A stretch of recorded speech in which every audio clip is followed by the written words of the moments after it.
अशा प्रमाणे आपली मोड आलेल्या तुरीची भाजी तयार आहे. आपण रेसिपीला सुरुवात करूया मैत्रिणींनी.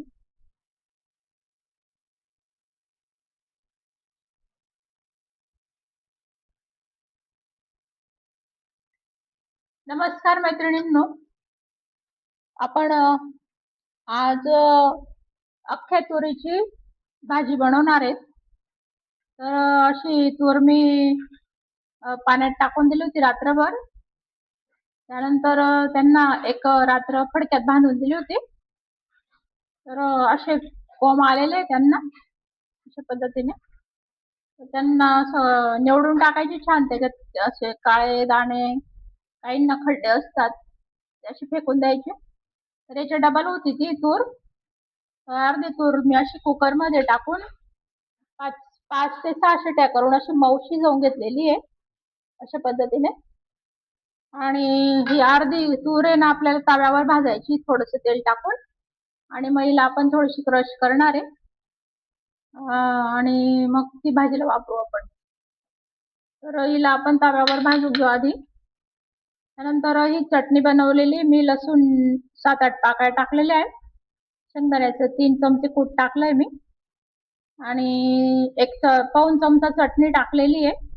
थोडीशी हळद, मीठ असं मिक्स करून मी मिक्सरवर दळून घेतलेली तिला. आणि आता थोडंसं हिंग आहे, थोडी कोथिंबीर, थोडे अख्खे लसूण आहे. याची अशी फोडणी देणार आहे आपण नंतर.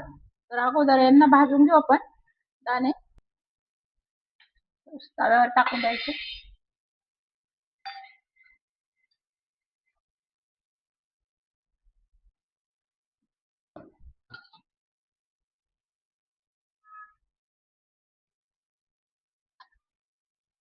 एकदम थोडं तेल टाकून द्यायचं.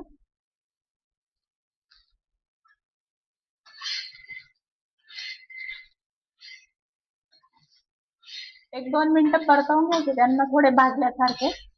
जसे शेंगदाणे भाजतो ना आपण त्याप्रमाणे, त्यापेक्षा बी कमी लागतो वेळ.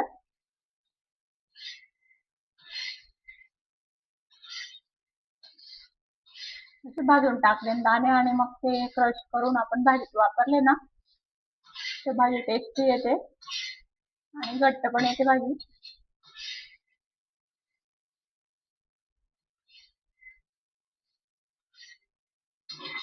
असे भाजलेले दाणे मीठ लावून खायला पण छान लागतात.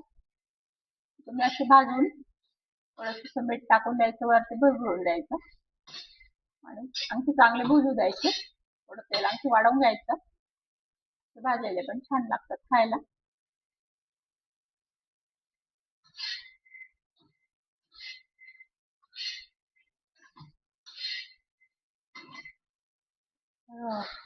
काढून घ्यायचं, गॅस बंद करून द्यायचं ना, काढून घ्यायचं डिशमध्ये.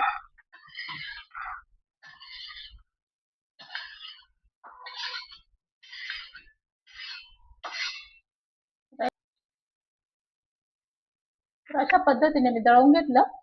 रवेदार आहे ते, एकदम चिकन नाही केलं, थोडस रवेदार ठेवलेलं आहे त्याचं, असं गुरगुरीत आहे ते.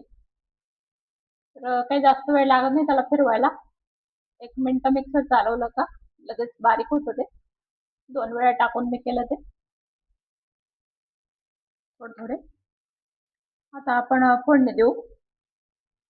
तेल टाकलंय 2-2.5 पळ्या. लसूण टाकून द्यायचे.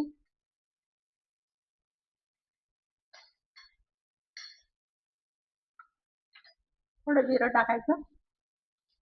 मोहरी टाकून द्यायची. थोडा हिंग टाकायचा चिमूटभर.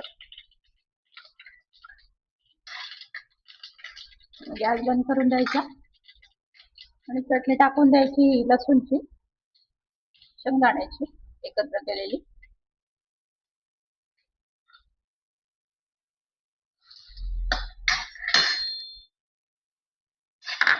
कूट लागला आपल्याला नंतर तर मग आणखी 1 चमचा 1-2 चमचे वाढवू शकतो आपण गरज लागली तर.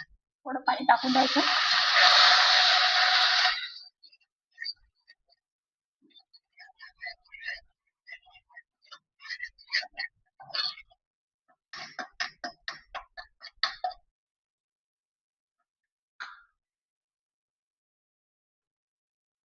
चटणी तळली गेली काही पण थोडस परतून घ्यायचं अजून.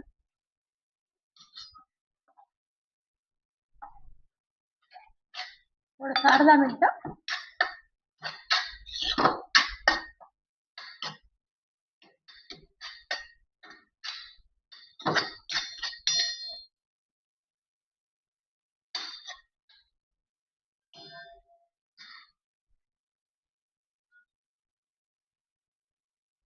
आणि टाकून द्यायचे तूर शिजवलेली कुकर मध्ये मी.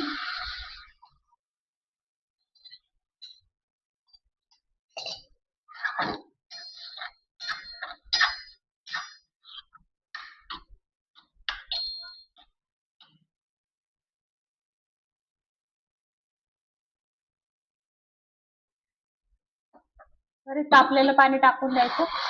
उकळून घेतलंय.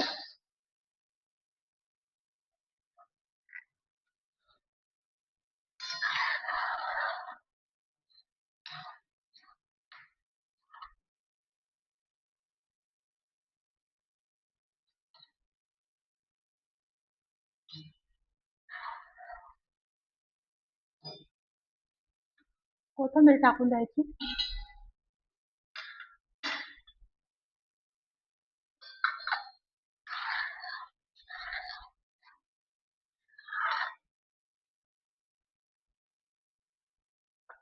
आता मंद आचेवर तिला चांगली उकळू द्यायची.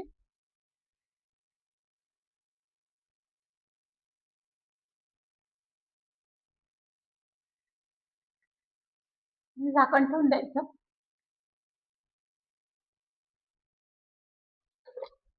थोडं मीठ टाकून द्यायचं अजून. तूर शिजताना मीठ टाकलं होतं मी आणि थोडं चटणीत पण टाकलेलं होतं, मग आता थोडंसंच लागेल.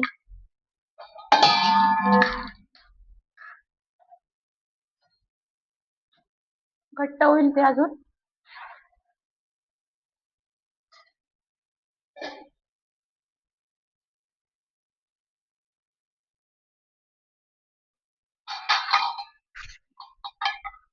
बघू शकता मैत्रिणींनो, आपली तुरीची भाजी झालेली आहे.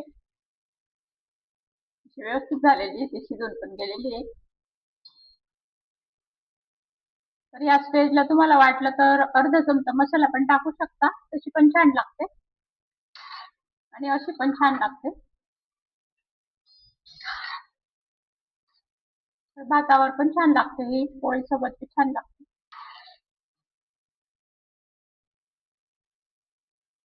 पाहू शकता मैत्रिणींनो, आपली तुरीची भाजी झटपट तयार झालेली आहे. तर बनवून पहा, खूप भारी लागते भाजी.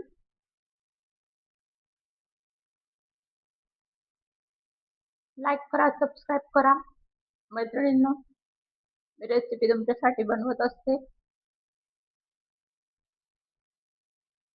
तर भेटूया अशाच चांगल्या रेसिपी सोबत. तोपर्यंत थँक्यू, बाय.